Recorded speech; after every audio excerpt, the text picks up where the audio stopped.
Son las 7:45 de la mañana. Desde hace un par de años el sector bancario ha venido buscando adaptarse, actualizarse, si prefiere, a través de la digitalización, precisamente a través de los avances tecnológicos que están a disposición en el mundo.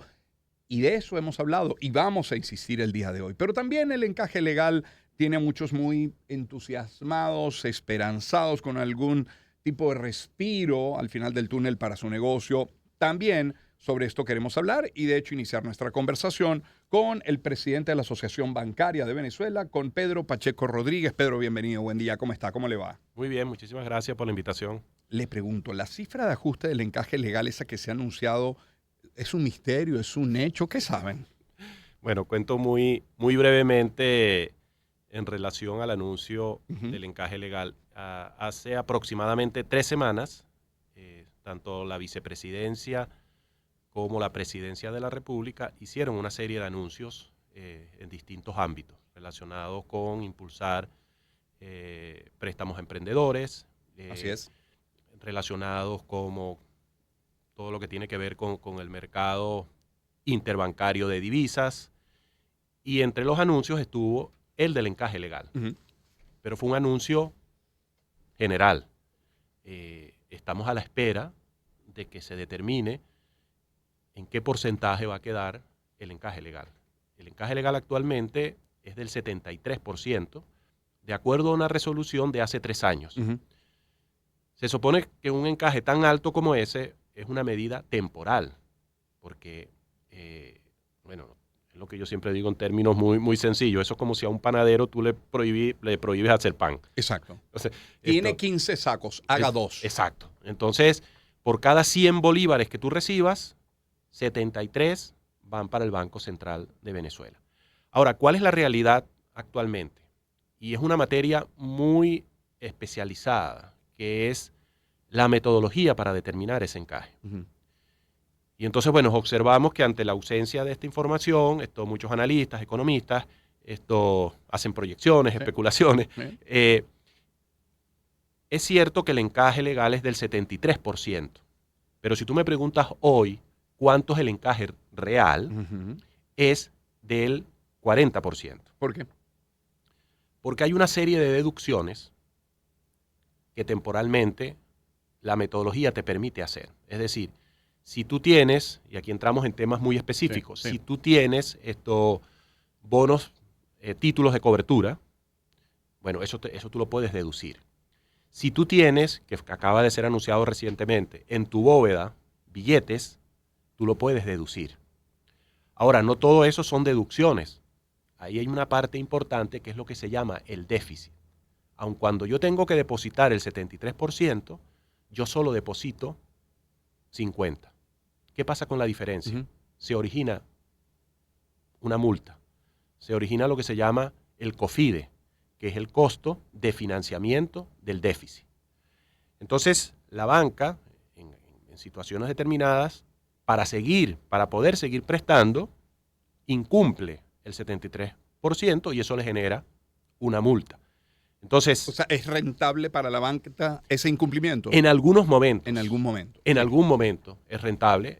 En algún momento acompañas al cliente en el crédito. Entonces, por eso es que el tema está tan particular y tan específico. Ahora, en resumen, ¿cuál es la noticia? La noticia es, se hizo un anuncio de que el porcentaje o el coeficiente de encaje legal se está revisando. Ahora, ¿en qué porcentaje? Esa es la incógnita. ¿En qué término? ¿Cuál sería? Bueno, lo ideal es que no debería, o sea, si me preguntas, debería estar por debajo de ese 43%.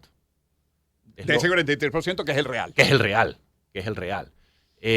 Ahora, eso va a depender porque obviamente el Banco Central pues evalúa distintos aspectos relacionados allí con que esa liberación del encaje no tenga un efecto en la inflación, no se genere una devaluación.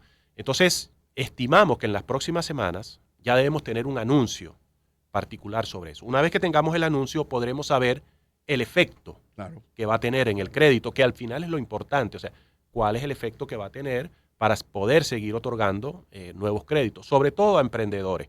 Fíjate, en el caso del anuncio de los préstamos a emprendedores, lo que hemos solicitado es que se simplifiquen los procesos. Se habló de 300.000 préstamos a emprendedores, ¿no? Exacto. Todos estamos de acuerdo de que el emprendimiento tenemos que apoyarlo. Ahora tenemos que apoyarlo, y ahí nosotros hemos hablado con educación financiera, porque no tiene sentido que prestes y luego pues la persona no tenga unas habilidades o herramientas mínimas de cómo preparar un presupuesto, de cómo hacer una proyección de flujo de caja, en qué lo invierto. Sí. Entonces, allí es importante la educación financiera. Pero también es importante que a la hora de otorgar el crédito, simplifiques los procesos. O sea, no tiene sentido que se pidan los mismos recaudos para una multinacional que te pida $500,000 a alguien que te pide $500. Entonces allí también las autoridades se han comprometido en que efectivamente se va a establecer esa diferencia para que los procesos sean mucho más rápidos. De no simplificarse los procesos, es muy laborioso y muy difícil cumplir con esa meta del crédito a los emprendedores como se ha anunciado. Claro. Nos acompaña Pedro Pacheco, es el presidente de la Asociación Bancaria de Venezuela. Pedro, ¿cuáles cree que serían o deberían ser al menos esos sectores prioritarios? ¿De qué tamaño las empresas beneficiadas? Porque todavía en el horizonte yo veo muy lejos el beneficio para las personas, para la tarjeta de crédito del que nos escucha, para la remodelación de casa, para comprarse un vehículo. Pero entonces, ¿cuáles las empresas o sectores prioritarios? Bueno, hay lo que se ha denominado la cartera única productiva nacional, que básicamente se le da prioridad al sector agroindustrial, al sector agrícola, al sector muy vinculado con el alimento. Ahora, lo que tú dices del consumo, bueno, esperamos que sí, que efectivamente esto crezca. Esto se vio un pequeño repunte, pasamos de no tener absolutamente nada, bueno, ahora tener $50, $100 de crédito, eso sigue siendo insuficiente. Fíjate, escuchaba anteriormente la entrevista que tenía sobre las cosas que deberíamos hacer y me parece que efectivamente compartimos el tema de la formación, el tema de revisar las leyes, pero también un tema que nos parece fundamental es, y a veces entre tantas noticias nos olvidamos de ello, en el 2017 Venezuela hizo una cesación de pago, o sea, un incumplimiento de sus obligaciones, de su deuda, entró en default, como se dice técnicamente. ¿Qué implica eso? Que en un país donde tú necesitas grandes cantidades de inversión, hasta que no resuelvas ese asunto, es decir, hasta que no se reestructure esa deuda, hasta que no se establezcan las condiciones de cómo tú vas a pagar esa deuda, tanto el servicio de intereses como el capital, difícilmente te pueden entrar nuevos capitales que te permitan tener un crecimiento sostenido en el tiempo, en los próximos 5 o 10 años. O sea, este país necesita crecer por encima de 2 dígitos en forma consecutiva durante los próximos 5 o 10 años. Si solamente ponemos la mirada en el corto plazo y hablamos y discutimos que si este año la economía va a crecer un 8, un 7, un 10%, es insignificante cuando estás partiendo de una base que es muy baja, una base que se te cayó un 70% en los últimos años. Entonces ese es un tema que tenemos que discutir. No necesitamos una licencia a Chevron, necesitamos muchas licencias, porque además Chevron en buena medida lo que está es cobrando una deuda. Necesitamos gente que produzca y que deje el dinero acá, que lo reinvierta. Entonces esas grandes inversiones que tienen que entrar al país, que estarían destinadas a mejorar la infraestructura eléctrica, los servicios de agua, construir más hospitales, construir más colegios, en esa medida, entonces tú tendrás un crecimiento real. Entonces a mí me parece que por supuesto que todo lo demás es importante, el tema del talento, el tema de la formación, la sobreregulación sobre distintos aspectos, el hecho también importante de la informalidad, que es un factor que tenemos que abordar. Y allí hay otro tema que, bueno, que quedaría para otra entrevista, que es el hecho de que Venezuela ingresó en la lista Gafi, en la lista gris que prepara Gafi, que es el Grupo de Acción Financiera Internacional, en junio del 2024. ¿Eso qué significa? Eso significa que cuando tú vas a hacer una importación o una exportación, para ponértelo en términos sencillos, el banco corresponsal te va a pedir muchas más información, mucho más recaudo, porque el país como un todo está en esa lista gris. ¿Cómo se sale de esa lista? Bueno, tienes que establecer un plan de acción que pasa por revisar las leyes, que el Gafi señala que son leyes que se han quedado obsoletas en el tiempo, como puede ser el caso de la ley contra la delincuencia organizada y financiamiento al terrorismo, te señala que tiene que haber planes de formación, pero también te habla de la necesidad de formalizar la economía. En una economía que se habla de que el 50% se maneja en la informalidad, es una economía que se presta a que haya allí manejos que no son los apropiados, que no son los transparentes. Entonces hay que establecer todo un plan y eso puede llevar 2, 4 años. No es tarea fácil, hay que hacerlo en forma coordinada y eso va a tener un efecto en la economía. Entonces, bueno, tenemos que ver los temas macro, los temas, como te decía, de la deuda externa, los temas de estar en esa lista y por supuesto que todo eso va a ir decantando. Este es un país que tiene un potencial para crecer en forma continua durante los próximos 10, 20 años, por encima de 2 dígitos, y yo siempre he dicho, haciéndolo medianamente bien. Lo que se trata es de que haya la disposición desde el punto de vista legal, de que haya el acompañamiento a los emprendedores, y en esa medida podremos alcanzar esa meta que ojalá la logremos. Nos acompaña Pedro Pacheco Rodríguez, presidente de la Asociación Bancaria de Venezuela. Más allá de lo que sea el ajuste, del monto, de la cifra de ese ajuste en el encaje legal y del beneficio que eso traiga para empresarios, para comerciantes, ¿la banca ve oportunidad en esta decisión?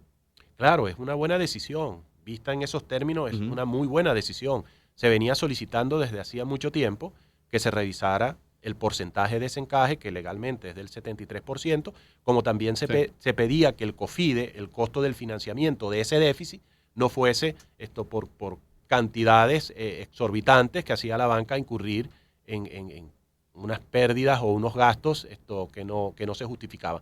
La banca tiene una capacidad instalada, si la queremos ver en términos industriales, para una cantidad de créditos mucho mayor a la que tenemos hoy. O sea, hoy estamos hablando de 2.000 millones de dólares en créditos. O sea, esto es una economía que pudiera tener perfectamente 20.000, 30.000 millones en créditos. O sea, que el trecho por recorrer es amplio, es largo. Sí. Y la banca, te decía, que tiene esa capacidad instalada porque no ha dejado de invertir en tecnología. Y yo creo que a veces, en medio de tanta mala noticia, no hablamos de casos de éxito como ha sido el pago móvil. El pago móvil se ha vuelto parte de la cotidianidad del venezolano. O sea, te hago un pago móvil. Sí. O sea, hasta el parquero. Hasta el parquero, claro. Te dice. Y bueno, y eso fue una solución hecha por ingenio venezolano, que en días pasados veía cómo un país en Europa lo estaba anunciando en este momento, esa solución. Claro, alguien te puede decir, bueno, es que aquí se dieron unas condiciones particulares, escaseaba el efectivo, tuvimos hiperinflación, perfecto, pero el hecho es que tenemos allí una herramienta, producto de la tecnología. Ya estamos viendo en algunos casos ya el uso del contactless, claro. Es decir, sin contacto, eso también va a agilizar. Hay más tarjetas que dispositivos, pero vamos en ese camino. Vamos en ese camino, se va a un plan de formación, sobre todo para los puntos, explicarles en qué consiste la nueva herramienta. Soñar con pagar con mi teléfono o con el reloj. Hacia allá vamos también, hacia allá vamos. Pero eso requiere grandes inversiones y un asunto que está pendiente es que la banca probablemente sea el único sector que tenga en este momento un control de precios, es decir, las comisiones y tarifas se van a cumplir 2 años que no se actualizan. Entonces, bueno, si quieres hacer grandes inversiones, pues también tienes que cobrar lo justo. Hoy en día la entrega de una tarjeta, el banco no recupera ni siquiera el costo. O sea, eso no tiene sentido económico. Pero igualmente las autoridades también anunciaron que tanto las tarifas como las comisiones iban a ser revisadas, por supuesto que en términos de que el cliente tampoco sea afectado. Aún así, con todos estos obstáculos, con todas estas limitaciones, ¿tenemos en Venezuela una banca sólida? Sí, la banca venezolana es un sector que sigue invirtiendo en tecnología, que tiene unos índices de morosidad muy bajos comparativamente con la región. Allí no está, digamos, el riesgo. El riesgo está más bien es que tenemos allí una capacidad instalada que puede dar mucho más y el riesgo está en que no la aprovechemos en función de talento, en función de tecnologías, inteligencia artificial que cada vez se está incorporando también más como parte de los procesos. Desde ese punto de vista es un vehículo que está allí para que lo utilicemos. Claro. Y en no hacerlo pues sería obviamente que una mala noticia, pero la disposición de la banca a trabajar en ese horizonte y en ese mejor porvenir está allí sin lugar a dudas. Pedro, muchísimas gracias por esta visita el día de hoy.